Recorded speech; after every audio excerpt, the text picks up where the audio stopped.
Saya mendapatkan pesan berharga bahwa gereja tidak boleh selalu berada di zona nyaman, tetapi harus berani keluar dari gedung gereja untuk kemudian mengerjakan pekerjaan-pekerjaan yang terkait dengan keadilan.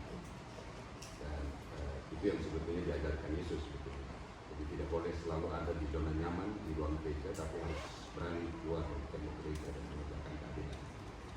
Tidak boleh di zona nyaman yang nyaman, karena memang kalau kita selalu ada di situ ya kita sudah selesai gitu ya.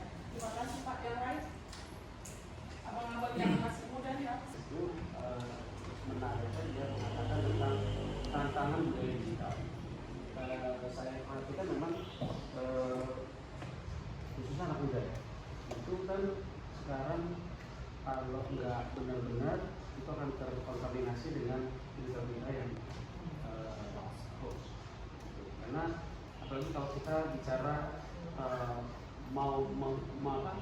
mencari sesuatu di internet, kalau kita nggak saring beri data dan kita analisa sendiri, itu akan pikiran kita dan tindakan kita akan terkontaminasi dengan ya, itu yang menjadi salah satu tantangan dari tiga krisis satu tantangan yang dimulai dengan pemilu. Ya, dan satu lagi saya lihat kalau di gereja anak muda sekarang agak kurang ini ya, dia lebih percaya di sosmed daripada dia lebih percaya media sosial ya, apalagi kalau udah nonton khotbah yang biasanya agak menusuk yang begitu cocok, ikutin langsung kan.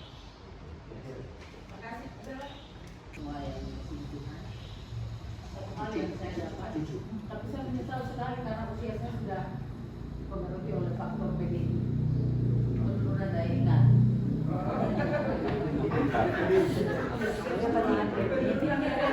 PDI penurunan daya ingat. Ada tersinggung nanti. Tapi itu umur panjang buat saya dan saya sebenarnya juga orang-orang yang pro maupun kontra. Jadi mau tidak mau pelajaran ini sangat berharga sekali buat saya. Bahwa selama ini gereja itu kita hidup dalam dua rasa. Dan itu kehidupan itu apa sih?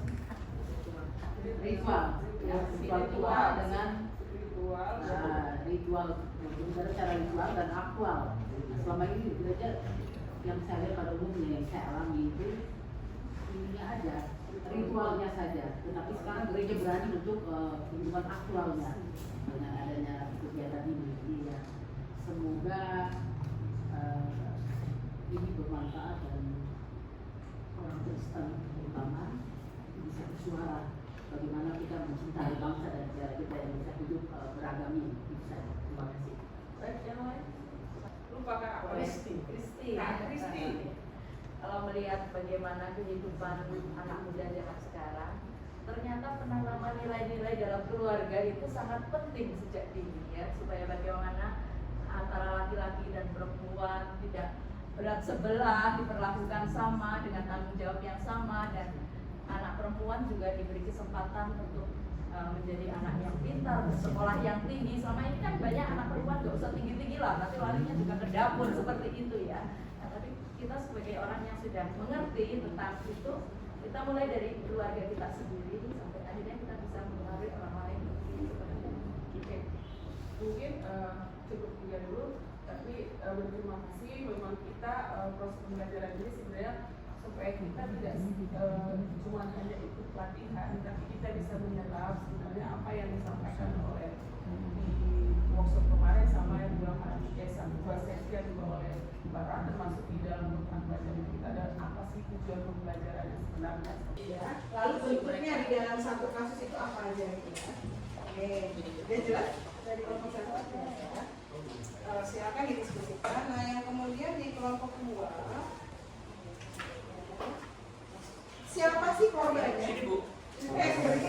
Siapa sih korbannya dari kekerasan berbasis gender perempuan itu yang kekerasan berbasis Satu, terus apa lagi? Nggak mesti nyata, misalnya yang kita ketahui kan kadang-kadang yang kita ketahui kan mungkin kita nggak ngelihat korbannya, cuma kita tahu oh ini kasus ada kasus itu. Kita tahu bahwa pelaku korbannya itu bisa jadi kita memang ada faktanya, bisa jadi ya mungkin apa sih pelaku korbannya bisa potensial sosial, Pendekatan ekonomi, siapa pelaku, siapa korbannya. Yang kakak dan abang bisa kumpul di sini.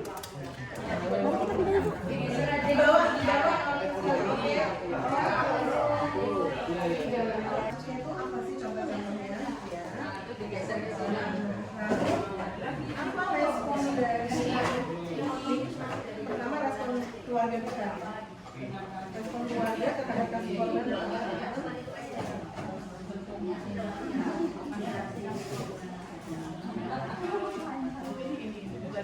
Terus respon gereja sesuai dengan respon lingkungan, misalnya tetangga.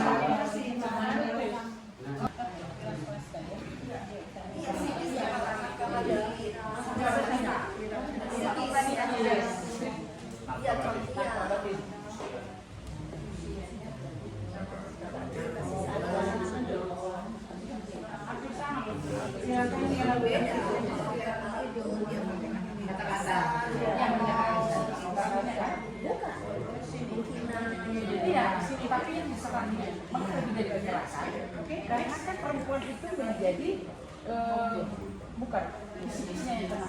Iya, kalau apa kekerasan atau perbuatan gitu. Ya, kalau yang psikisnya itu kan sama kasih sayang.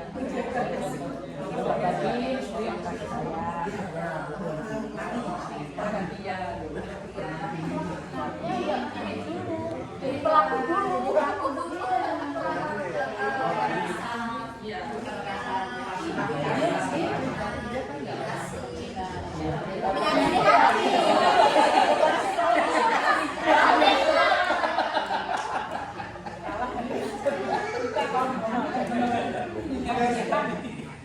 Kalau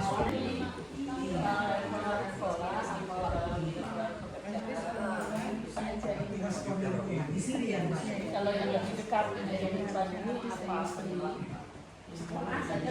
korban ini apa namanya perbedaan status. Apakah karena perempuan itu lebih banyak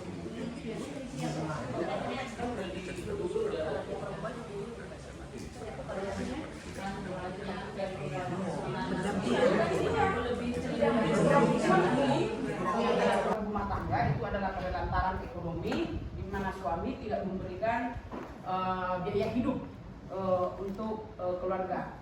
Kemudian fisik itu adalah pemukulan, tendang, itu fisik. Kemudian psikis termasuk juga nafkaladir gitu ya, dan kasih sayang. Psikis yang melukai psikologi sang perempuan gitu, atau anak juga dia, suami juga iya. Kemudian verbal adalah kata-kata yang menghina, merendahkan, kemudian termasuk pengancaman gitu, pengancaman. Lalu yang kelima adalah kekerasan seksual di dalam rumah tangga. Kalau misalnya itu pemaksaan hubungan seks, kalau misalnya perempuan itu tidak mau tapi dipaksa, itu sudah juga termasuk dalam kekerasan, yaitu pemerkosaan. Oh, ternyata di dalam rumah tangga juga terjadi pemerkosaan.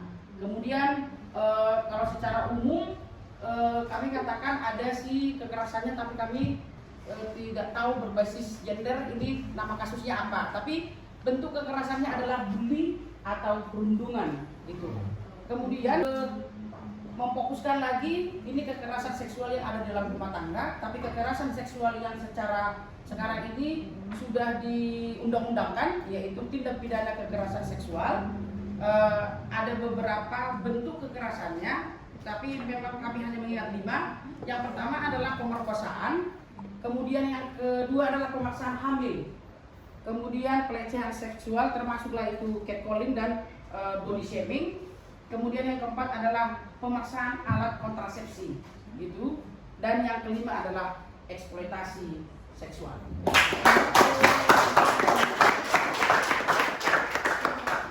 Dari kelompoknya ada yang terluput, ada masih ada? Dari kelompoknya sendiri mungkin ada yang mulai dari kelompok, dan itu nggak berbayar lagi. Jadi kalau dijalin kerja ya paling berapa sih upahnya kan gitu. Gitu ya. Jadi itu sangat berkaitan dengan gender. Makanya masuk kategori kekerasan berbasis gender ya. Cara kita ini ya menentukan apakah ini kekerasan berbasis gender atau tidak. Ada kaitannya itu tadi ya, bentuk keterjadian yang marginalisasi ya. Oke, saya terakhir Ini siapa? Pelakunya adalah ayah kandungnya sendiri yang bekerja sebagai wira swasta, usianya 40 tahunan.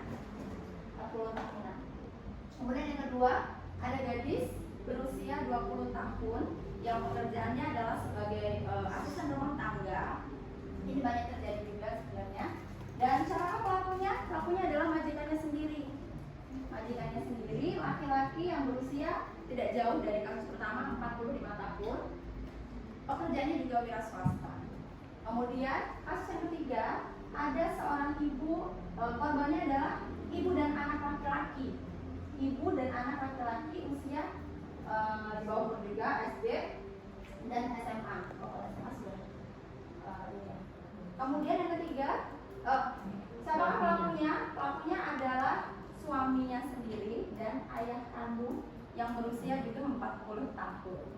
Kemudian kasus yang keempat, ada seorang public figure ya, perempuan berusia kurang lebih 51 tahun ya.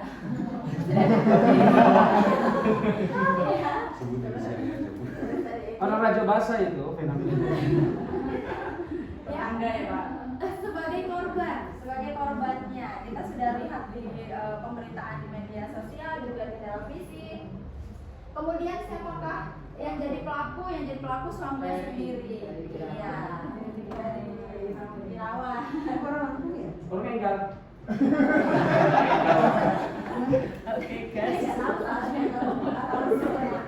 Ya, suaminya sendiri. Jadi melakukan KDRT pada saat itu.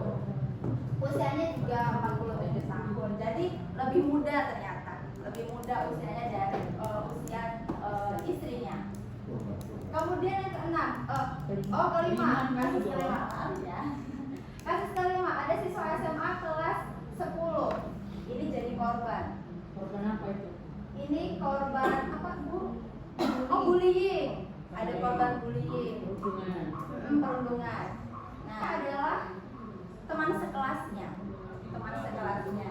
Ya, teman sekelasnya sendiri. Kemudian yang keenam, kasus keenam, korbannya adalah mahasiswa.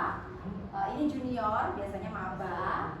Nah, kalau maba itu biasanya berhubungan sama senior. Ya, betul loh ini. Jadi pelakunya adalah seniornya sendiri, ya, sama mahasiswa. Ya, sampai meninggal. Kemudian yang ketujuh, siapa korbannya? Anak laki-laki usia di bawah umur. Nah, ini kalau dari tadi kita menemukan perempuan, tapi ada laki-laki di sini juga. Ada dua anak laki-laki usia di bawah umur. Pelakunya adalah seorang laki-laki, ini juga public figure. Usianya 43 tahun. Gitu. Jadi ini jalan korban. Iya, betul. Iya,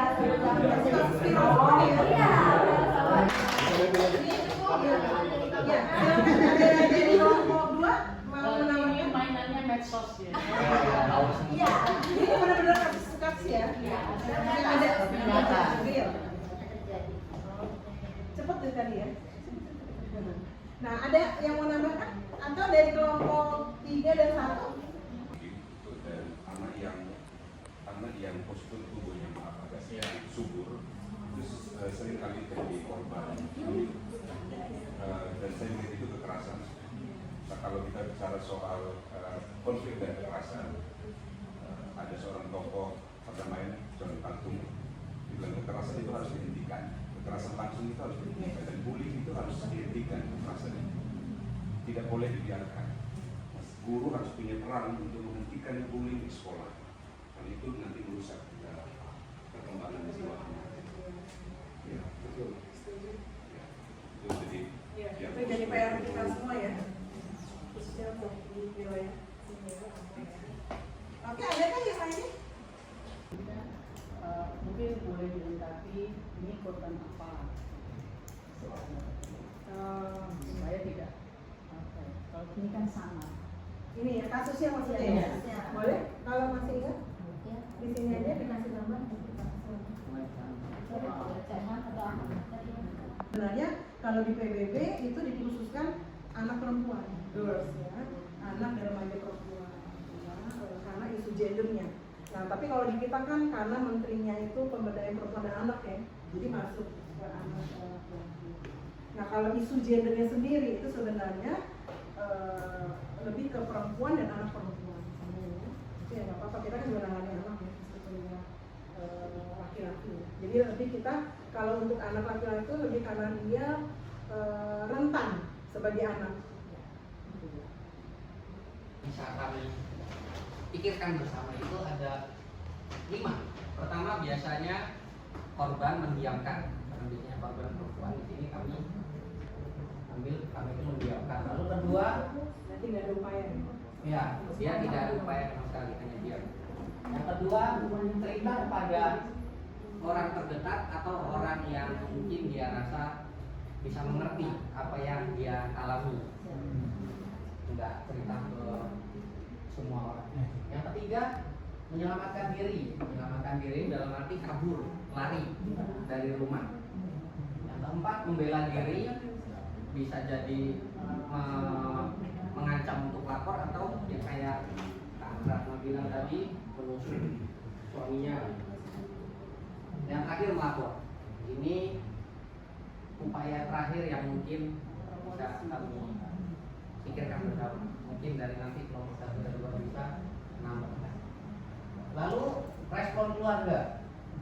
Pertama, menyalahkan kenapa dulu kami orang tua kasih saran nggak kami ikuti misalnya. Lalu kedua, sebagai keluarga biasanya menyelamatkan. Yang ketiga, menasehati. Ini cobalah damai dulu, mediasi. Jadi suami istri dipertemukan dengan keluarga. Tapi biasanya dalam mediasi ini kami juga lihat ada keberpihakan di sana. Kalau yang orang tua istri ya pasti berniatnya ke istri karena ini anakku. Yang suami ya suaminya karena itu anak. Lalu yang kedua respon gereja. Nah, sebagai gereja biasanya respon pertama yang diberikan adalah berdoa. Berdoa sebagai orang Kristen kita juga mendoakan. Doa adalah nafas hidup orang Kristen. Yang kedua mediasi, suami istri mediasi, lalu konseling keluarga, pastoral di sini dan melakukan pendampingan. Ini respon yang dapat dilakukan gereja yang bisa kami sharingkan. Mungkin teman-teman nanti ya bisa melakukan. Lalu yang terakhir di sini respon dari lingkungan sekitar rumah. Pertama mencibir. Kalau ketahuan kasusnya ada KDRT biasanya mencibir. Kedua provokasi ke entah korban atau pelaku. Maksudnya kamu sih kenapa kamu nggak coba melakukan ini? Coba memprovokasi dengan beberapa solusi yang bisa dipikirkan mereka. Ketiga menyalahkan, mungkin sama kayak mencibir ya. Lalu menggosipkan. Gibah. Dominan itu. Selanjutnya ini ada membela. Membela itu biasanya karena bisa memberikan perlindungan. Udah hari ini kamu coba tidur di rumah saya atau dengan pembelaan lain. Lalu mengarahkan sang korban untuk lapor. Nah, sekian upaya dan respon dari beberapa.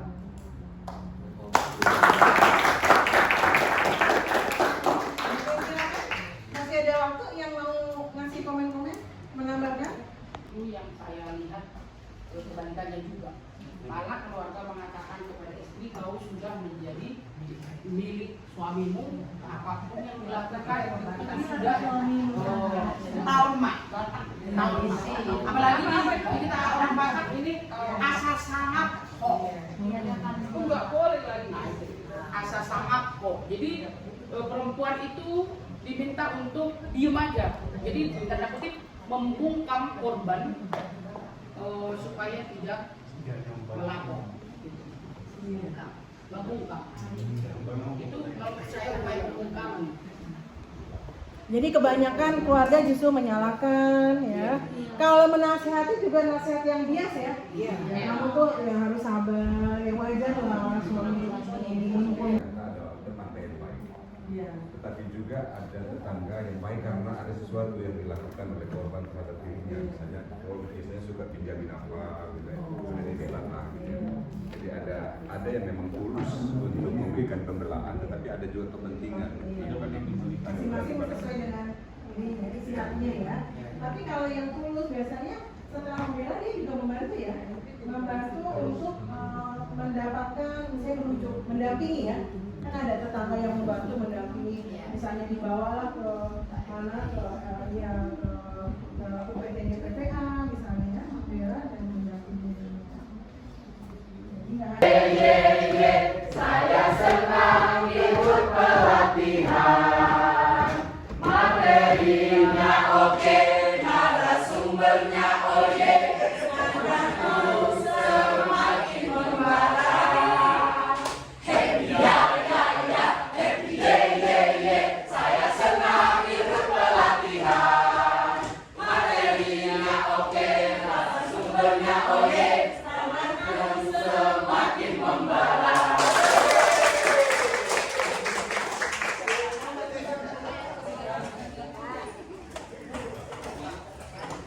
Beda ya, kalau udah bergerak. Oke, ini hari kedua Jumat 17 Mei 2024 jam 10.15. Udah selesai sesi 1 untuk hari ini. Kita break dulu, teh kopi, snack. Nanti nyambung lagi setengah 11.